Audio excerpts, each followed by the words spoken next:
amigos, continuamos con más aquí en Economía para Todos. Está con nosotros Daniel Bonifaz, cofundador de Cambista y Flip, y además, escritor, autor de este libro, lo voy a poner acá, ya estamos en esa cámara, El arte de la distracción, una guía de productividad para mentes inquietas, ¿no? Y nos ha pasado eso de que, no sé, Valeria, si es que tengo déficit de atención.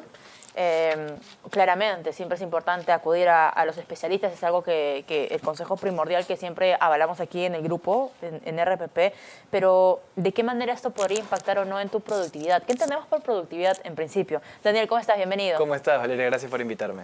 ¿Qué entendemos por productividad?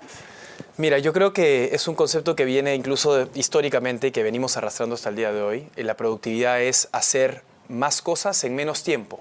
Eso es por lo menos la expectativa que tenemos en la cabeza y es un poco el mensaje que quiero combatir con este libro. Yo creo que no es eso. O sea, antes, de repente, en la época industrial, tenías que hacer más cosas en menos tiempo y hacer todo el tema productivo porque el tiempo era visto como una unidad de medida importante que tenía que ser lo más eficiente para las empresas. Hoy en día yo creo que no, estamos en una era en donde tenemos que empezar, y ya todos estamos mirando hacia esa dirección de valorar a nosotros mismos, quiénes somos, qué es lo que hacemos mejor, y empezar a trabajar de manera un poco más inteligente, más que simplemente dedicar más tiempo, ¿no? Por ejemplo, el tema de las horas hombre trabajadas al día. ¿Por qué seguimos trabajando 8 horas al día? Si es algo que se vino de la época industrial justamente para lograr la eficiencia.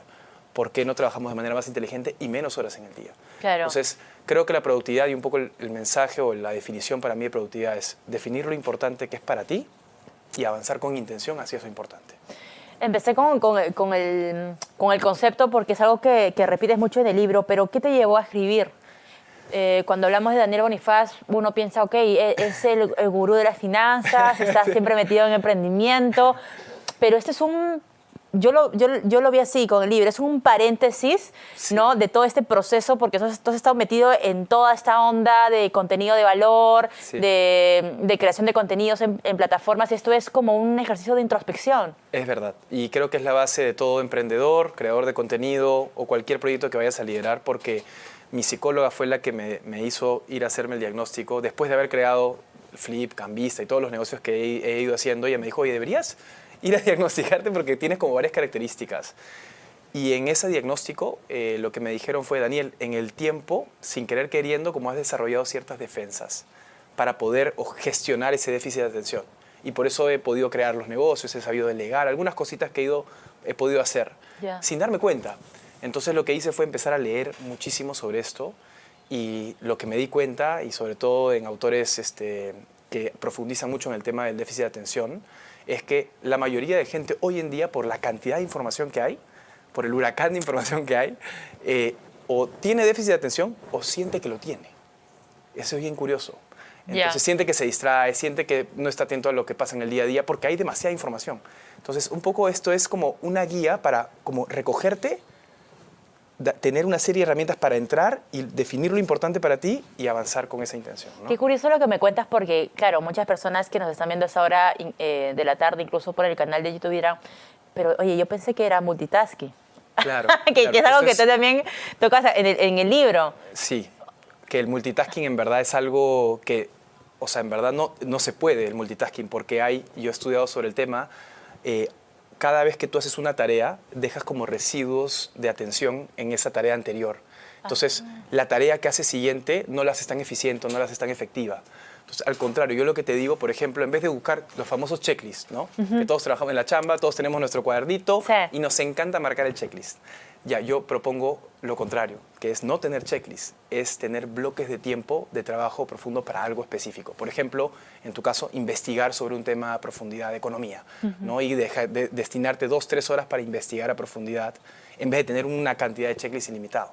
¿Por qué? Porque cada tarea que haces vas como dejando estos residuos de atención y terminas matado, ¿no? Al final del día, que ya terminas todo esto, dices, pucha, a veces sientes hasta que no has avanzado nada, porque has avanzado tareas como secundarias o tareas superficiales, ¿no? Esa es un poco la mirada. Ahora, tú has mencionado esto de cambiar un poco el chip en los trabajadores y que también pasa por los empleadores, ¿no? Sí. Los empleadores deberían leer este libro y empezar como a repensar, ¿no? O a redefinir ciertos conceptos que de repente usamos muchísimo en estos centros laborales.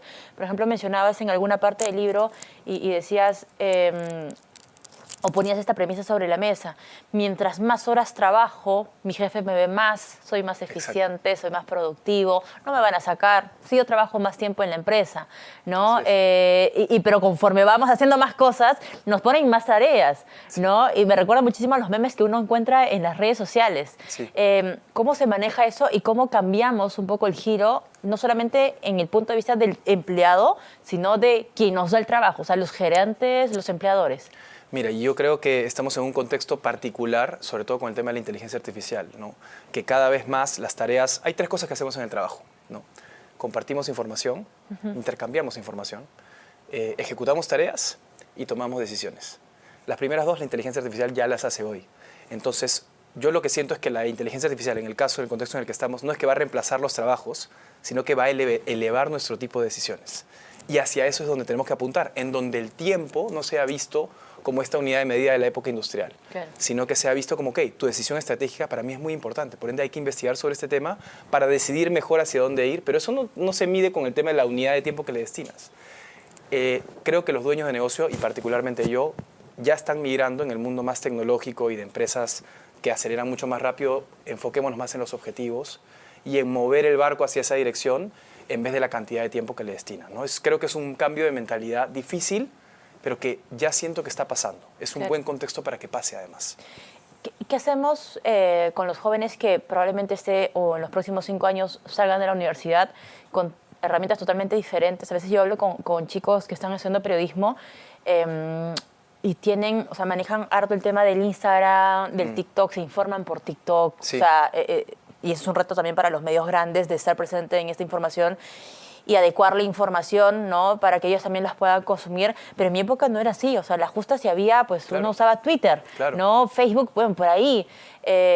Y antes tenías que ir a una biblioteca a buscar un libro. Exacto, ¿no? Y claro, cuando uno habla con los papás, dice, oye, pero tienes toda la suerte porque nosotros tenemos que ir a la biblioteca, sacar copias, regresar el libro a la biblioteca y ahora todo está digitalizado. Pero ¿cómo estos nuevos jóvenes, estos chicos, con otro tipo de consumo, con otro acercamiento y otra forma distinta, digamos, de interactuar con las redes sociales, se meten al mercado laboral y va a ser otro tipo de exigencia, ¿no? ¿Cómo se podrían acomodar ellos? El primer paso que menciono en el libro es el recogimiento. O sea, yo creo que la información es tan abundante y tan accesible que nos puede hasta abrumar de tantas cosas y querer opinar de todo, de política, de restaurantes, de todo. Entonces nos abruma tanta información. Por eso el primer paso es, creo que, introspectivo. Agarrar y decir, ¿qué me interesa realmente? ¿Qué cosa resuena conmigo? ¿Qué me sorprende? ¿Qué me inspira? En mi caso, por ejemplo, ya hablando en mi caso personal, me encantan los negocios, me encanta la productividad y me encantan las finanzas. Entonces, centro mi información a lo que quiero capturar. Y algo que me encantó de un libro que investigué es que nuestro cerebro no está hecho para retener las ideas, para retener la información. Nuestro cerebro está hecho para crearlas.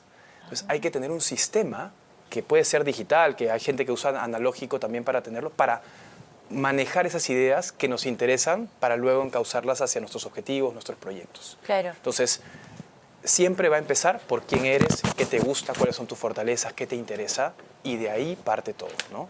Ese es el reto. Otra de las cosas que te quería consultar, eso del famoso síndrome del impostor. Uy, ese es bueno. Yo he tenido la suerte de conversar con varios CEOs, empresarios y demás, y todos somos tan humanos, porque es que no dejamos de ser humanos, sí, que hemos empezado como practicantes, o sea, haciendo 1000 cosas, y hoy ellos dirigen empresas muy importantes a nivel nacional, y siempre han tenido esta situación del síndrome del impostor, ¿no? Y el agotamiento, además, del que hablas en este libro. ¿Cómo uno lo identifica? Pero sobre todo, Daniel, ¿cómo uno le saca la vuelta a esto que a veces es inevitable?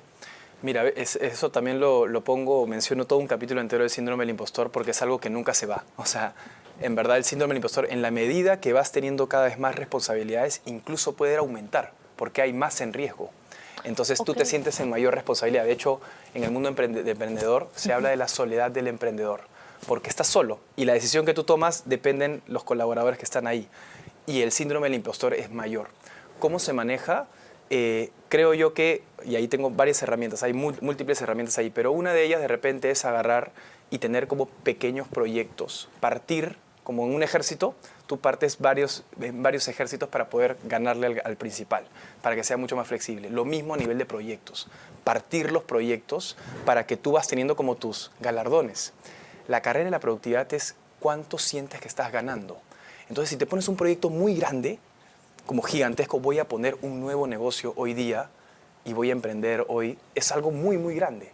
Pero si me dices, hoy día voy a sacar la licencia de funcionamiento municipal para mi negocio, es una batallita. Okay. Entonces, cuanto más colecciones ganancias, más vas convenciéndote de que puedes. Es una carrera con tu autoestima.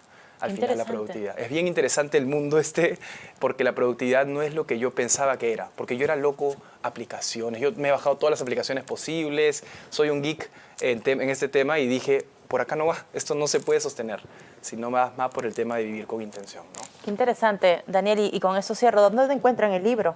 El libro lo encuentran en cualquier librería, lo pueden encontrar digital, en Buscalibre, en Crisol, en todas las librerías del país ya están disponibles. Está mi primer libro también, La Fórmula para Emprender, así que ahorita acaba de llegar a bestseller, por eso estoy bien feliz. Ah, buenísimo, entonces felicitaciones. Por supuesto que sí, El arte de la distracción, una guía de productividad para mentes inquietas. Daniel Bonifaz estuvo con nosotros, amigos. Hacemos una pausa, regresamos con más.